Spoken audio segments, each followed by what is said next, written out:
Hola, ¿qué tal? Bienvenidos a todos a esta nueva entrega de tu curso de Python de cero a experto.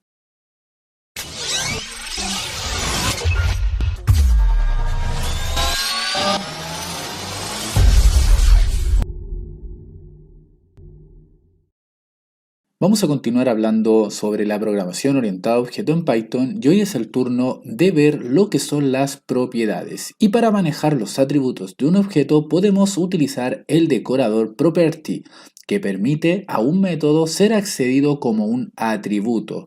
Con esto vamos a poder omitir el uso de paréntesis vacíos. Ya como observación, los paréntesis son vacíos cuando un método, ¿verdad?, no hay parámetros que indicar. Cuando en un método, perdón, no hay parámetros que indicar. Entonces, si se acuerdan, los métodos los colocamos como, por ejemplo, perímetro y entre paréntesis, ¿verdad? Luego el área era área y con los mismos paréntesis. Son el ejemplo perfecto ya de la clase anterior cuando tocamos estos ambos perímetros, ¿verdad? Para ser modificados con el decorador property, pues siempre son llamados y nunca toman valores por parámetro. Entonces, a diferencia de cuando creamos es base grande, este sí tenía un parámetro de entrada, ¿se acuerdan que era el mínimo, que era 5? Entonces, básicamente, resumiendo, ¿verdad? Una propiedad o un property es importante o es súper útil de ser utilizado cuando el método, en este caso perímetro y área, no utilizan parámetros al indicarle, ¿verdad? Si se fijan acá abajo, ¿dónde? Acá. ¿Se acuerdan cuando decía es base grande? Ven, si se fijan, tengo un parámetro que es igual a min igual a 5, pero si se fijan en cuanto al área y al perímetro, estos simplemente llevan self, ya yo no le estoy pidiendo nada más al usuario. Entonces, cuando se dé esa condición, es importante poder utilizar property para ahorrarnos dichos paréntesis que en el fondo no van al cabo. Entonces, vamos a profundizar. Tenemos nuestra clase rectángulo, tenemos nuestro constructor, ¿verdad?, donde le damos la base, la altura y el color, donde acá, ¿verdad?, tenemos la propiedad, ¿verdad?, donde tenemos el mismo perímetro. En este caso no hace nada distinto, simplemente hay que agregarle property ya para ver lo que va a hacer a continuación. Ya se mantiene el mismo return, ¿verdad?, que es la multiplicación. Lo mismo en el área, hace la multiplicación de base por altura, ¿verdad?, y se le agrega adelante el property. En cuanto a la base, no le hemos hecho nada, ¿verdad? El str, ¿verdad?, para ser devuelto mediante string tampoco. Y en las clases anteriores también vimos lo que era el static method, perdón, y el class method. En este caso no he hecho nada distinto. Si ustedes revisan el video anterior, simplemente le he agregado al perímetro y le he agregado al área el @property para convertirlos en propiedad. Así que simplemente compilo esto. Y antes de ejecutar, los dejo cordialmente invitados a que visiten mi sitio web www.tectroya.cl, ya que en él estoy subiendo cada uno de estos videos. Y como siempre, también cada video que está registrado dentro de la página web contiene también su caja de comentarios, ¿verdad? Por si tienen dudas, consulta, me la pueden dejar ahí, o obviamente también a través de YouTube. Y tengo mis trabajos de manera freelance por si en el futuro requieran de mis servicios. Y para no ir interrumpiendo, también les voy a dejar mi red social de Twitter, que es @tectroya, y la de Instagram, que contiene el mismo arroba. Continuamos entonces, ya que tenemos nuestra clase declarada, ¿verdad?, que es mi clase llamada rectángulo. Simplemente ahora le voy a pasar por parámetro la base, va a ser 9, y la altura va a ser 4, y le voy a decir que ahora el color cambie, ¿verdad?, de ser rojo a ser un color verde. Ya mi objeto se llama rect1, ya como rectángulo 1. Y si se fijan, ahora yo voy a preguntar por el perímetro y me va a devolver 26. Y tal vez no se han dado cuenta lo que ha ocurrido, pero básicamente, si se fijan, acá abajo se los tengo como dato, ¿verdad? Es que sin property nosotros debíamos haber puesto lo siguiente: rec.1.perímetro, y aquí sí o sí tienen que ir los paréntesis. En el fondo sería algo así, ¿ya? Entonces, cuando nosotros lo hacemos con ¿verdad? Con property sobre sobre acá, ¿verdad? Sobre cuando lo estamos declarando al método, ¿verdad? Nosotros le colocamos arroba property, o mejor dicho acá abajo en el perímetro, ¿verdad? Lo que hacemos es omitir dichos paréntesis que no van al caso, ¿ya? Entonces esa es como la utilidad, ¿bien? Lo mismo podemos hacer con el área, como le expliqué, ya que tampoco requiere parámetros de entrada, entonces simplemente al colocarle la línea en superior, ¿verdad? Como property, ahora simplemente llamo a rec1.area, ¿ya? Si se fijan, me da el resultado de 36 a multiplicar la base por la altura. Pero ojo, el decorador property nos permite acceder al método como si fuera un atributo, pero eso no significa que este pueda ser tratado como tal, ¿ya? Si intentamos modificarnos como si fuera un atributo, obviamente este nos dará un error. ¿Se acuerdan que cuando teníamos este de acá, se acuerdan que podíamos nosotros después modificarlo y decirle que el mínimo ahora iba a ser 10, que lo vimos en la clase anterior? Bueno, eso es lo que pasaría. Por ejemplo, si ahora yo pongo a rec1 perímetro y le digo que ya no quiero que sea en este caso 9, sino que ahora quiero que sea 10, si se fijan, yo al darle que esto me compile, me va a tirar un error, ya que esto no puede ser accedido, ¿verdad? Como tal, ¿ya? Entonces eso ténganlo bien en cuenta, ya de repente puede ser un poco engorroso, ya que cuando no tienen paréntesis sí se puede modificar, cuando tiene el área así obviamente no se puede modificar, pero como estamos utilizando un método, un decorador, perdón, llamado property, nos permite ser accedido sin los paréntesis, pero ojo porque no se puede tratar, al tratar, perdón, de poder modificar dicho valor nos dará un error. Así que pónganle ojo, ojo, ojo con eso. Pero para hacer modificada una propiedad necesitamos el método state, no sé cómo se pronuncia la verdad, setter, pero llamémoslo setter tal cual como se escribe. Y vamos a ver un ejemplo práctico. Los dejo también invitados a que se suscriban, que activen la campanita de notificación, ya que eso les ayudará a ser notificado cada vez que yo suba un nuevo video. Y por favor siempre les pido que lo compartan con todos sus amigos en todas sus redes sociales, ya que eso me ayuda un montón a que YouTube me pueda recomendar a más usuarios y así llegar a más personas. Entonces, como Python, ¿verdad? Como lenguaje de programación no podía quedar atrás y obviamente uno a lo mejor en el futuro va a requerir poder modificarlos, es que se ha creado este método llamado setter. Ya, por lo menos así se escribe, vuelvo a repetir, no sé cómo se pronuncia la verdad. Entonces vamos a generar un ejemplo práctico donde yo he creado una clase llamada persona. La clase persona tiene un constructor, ¿verdad? El cual he llamado self como primera instancia, ¿verdad? Y luego estoy solicitando el nombre y el apellido para ser pasado, ¿verdad? En dicho constructor. Entonces aquí voy a crear mi property, ¿verdad? Donde se llame nombre completo. Bien, si se fijan, property, o mejor dicho, nombre completo, no requiere parámetros de entrada, por lo tanto es el ejemplo preciso para utilizar este decorador. ¿Ya? Y simplemente lo que va a hacer es devolverme, ¿verdad? Por un dato y el segundo dato, qué datos a través de format yo le voy a pasar el nombre y le voy a pasar el apellido. Entonces simplemente me va a devolver el nombre y el apellido. Hasta ahí nada nuevo.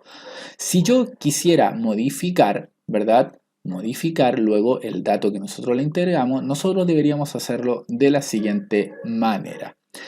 Deberemos crear nuestro decorador, ¿verdad? Que se va a llamar nombre completo. ¿Por qué le llamamos nombre completo? Porque es el mismo nombre del cual está acá. Sí o sí tiene que ser el mismo. No puede inventarse otro nombre, ¿ya? Porque tiene que ser llamado. Y luego viene el punto setter para ser modificado. Ya entiéndalo de esta manera. Entonces aquí nosotros le preguntamos, ¿cuál es el que queremos modificar? Ese. Y utilizamos este opcional, ¿verdad? O método, mejor dicho. Entonces nosotros ahora simplemente llamamos nuevamente a nombre completo. Si se fijan, es el mismo nombre, el mismo. Aquí le pasamos los mismos parámetros, pero ahora yo le digo que el nombre y apellido, ¿verdad? Del nombre y apellido que me lo separe por el espacio, ¿verdad? Si yo coloco Danilo Andrusco, me va a separar Danilo, pum, para acá y Andrusco para acá. ¿Ya? Entonces luego nuevamente los llamo y le digo que nombre sea igual a self.nombre, ¿verdad? Y objetivamente tendríamos que hacer lo mismo con el apellido. Entonces vamos a compilar esto y se lo voy a explicar. La clase de persona entonces toma como parámetro el nombre y apellido de una persona, ¿ya? Nada más, la clase persona toma como parámetro el nombre y el apellido de dicha persona. Tiene una propiedad que devuelve el nombre completo de dicha persona. Acá está la propiedad. Ya simplemente con los datos que nosotros le ingresemos, al ser llamada esta propiedad, ¿verdad? Nosotros vamos a mostrar por pantalla a través de un return el nombre y el apellido. Entonces con el método setter somos capaces de modificar dicha propiedad, lo que hemos conseguido usando con el decorador con el nombre de la propiedad seguido del setter, ¿verdad? Tenemos que seguir con el nombre de la propiedad seguido del setter. Para poder modificar el nombre completo deberemos introducirlo obviamente por parámetro. Ojo aquí, esa parte creo que me la salté, pero la diferencia entre esta línea es que aquí no tiene parámetros de entrada y en esta sí, porque de alguna otra manera deberemos modificarlo. Entonces voy a hacer el primer ejemplo donde persona 1 sea igual a persona de mi clase persona, donde yo le pase Danilo y le pase el apellido Andrusco. Entonces simplemente ahora de mi objeto persona 1 yo llamo a nombre completo, que sería esta de acá, al ser un property, ¿verdad? Me va a imprimir dicho nombre. Observa. Hasta ahí nada nuevo. Pero ahora si yo quisiera modificarlo y no existiera esto, esta línea de acá, ¿verdad? Esto me daría un error como lo vimos acá arriba del todo cuando yo le dije que rect1 perímetro era igual a 10, ¿verdad? Nos tiró un error, pero ahora ocurre la magia. Yo simplemente llamo nuevamente a mi objeto persona 1, ¿verdad? Al método nombre completo, que es igual a Pablo Andrusco, y aquí estoy cambiando, ahora le estoy diciendo que no era Danilo Andrusco, sino que es Pablo Andrusco, y lo que va a hacer es ese nombre completo va a pasar a esta línea de acá, ¿verdad? Acá con el split voy a hacer el corte en el espacio, o sea, justamente el corte acá, donde el primero, que es Pablo, va a pasar a ser el nombre, apellido va a pasar a ser Andrusco. Por lo tanto, ahora si yo le pregunto, dame el nombre de la persona, o puede ser el apellido de la persona, o puede ser el nombre completo de la persona, me dirá en este caso que ha cambiado a Pablo, y obviamente si le pregunto el apellido me dirá Andrusco, ¿verdad? Pero aquí solamente hemos consultado el nombre. Otro uso muy común del método setter, ¿verdad? Es para prevenir al usuario de introducir valores que no deberían ser permitidos. Ya esto es muy útil. Entonces, por ejemplo, en un círculo no puede tener un diámetro que valga 0 o menos. Ya en matemática no se puede. Entonces vamos a generar un ejemplo práctico donde crea una clase llamada círculo. En su interior contiene un decorador, ¿verdad? Donde pasamos por parámetro el centro y pasamos también el radio. Ya por defecto es 0, 0 y el radio es 1. Ya aquí simplemente lo valido o se lo traspaso, mejor dicho, a dichos nombres. Ya centro es igual a centro y radio es igual a radio. Como propiedad, ¿verdad? Tenemos el diámetro. Si se fijan, no recibe ningún parámetro de entrada, por lo tanto, el ejemplo perfecto para ser transformado mediante property simplemente nos devuelve que 2 por el radio ya me va a devolver esa multiplicación. Y aquí en setter, ¿verdad? Voy a utilizar que el diámetro, ¿verdad? Si se fijan es el mismo, diámetro.setter para ser modificado. Ya le voy a decir que el valor que nosotros introduzcamos, en este caso para ser modificado, el que ingresemos primero, ¿verdad? Va a tener un condicional if donde si el valor es menor o igual a 0, me va a devolver un error value, ¿verdad? Donde diga el diámetro no puede ser menor o igual a 0. De lo contrario, va a pasar, ¿verdad? Y me va a pescar el radio que va a ser igual al valor introducido dividido en 2. Si lo probamos ahora de modificar el diámetro para que valga 0 negativo, entonces nos dará el error values, ¿verdad? Que es ese típico error cuando nos equivocamos en un punto, en una coma, etcétera, etcétera. Entonces, que hemos obviamente configurado inicialmente, ¿no? Esto no es automático, obviamente tenemos que hacerlo a través de un condicional. Entonces voy a crear mi primer objeto de la clase círculo donde le voy a pasar que el radio es igual a 2. Luego voy a pescar el mismo objeto donde le voy a decir que el diámetro, ojo, el diámetro, ¿verdad? Que va a pasar para acá, ahora va a valer menos 2. Por lo tanto, si yo les digo que el valor, si es menor o igual a 0, me diera el error, aquí debería tirarlo. Y si se fijan, me dice que el name círculo no está definido y esto es, omitan este error, me salió mal, no compilé esta línea. Ahora sí, voy a compilar esta de acá. Y ahora sí me tira el verdadero error que yo estaba esperando. Y si se fijan, la primera línea sí ha pasado, pero la segunda me dice que el diámetro no puede ser menor o igual a cero, ya que se cumple esta línea de acá y me tira este error. Ya si se fijan, también es muy útil. Y obviamente, si mi círculo 2, mi objeto círculo 2 pertenece, ¿verdad?, a la clase radio es igual a 2, hasta aquí se mantiene la misma línea, pero si yo quiero modificar ahora el perímetro, que el perímetro valga 4, si se fijan, me lo tira sin ningún problema. Y esto es básicamente porque me salté esta línea, ¿verdad? Me salté esta línea de acá y aquí simplemente cambio dicho valor. Así que nada más, chicos, espero que les haya servido. Las propiedades son bastante buenas para ser utilizadas y para poder ser modificadas, pero siempre recuerden que para crear una propiedad, ¿verdad? Esta no debe tener parámetros de entradas o si no, no va a funcionar. Así que nada más, chicos, si tienen dudas, consúltamelo abajo en los comentarios y como siempre les pido a que se suscriban a lo que es miembros del canal para convertirse en usuarios VIP y revisen una de las tres alternativas para ver cuál es la que más le acomoda. Y como siempre les repito que todo lo recaudado en el canal será invertido en él para mejorar la calidad de video, ¿verdad? Y de audio. Así que nada más, chicos, espero que estén todos muy bien. Nos vemos en la próxima entrega. Adiós.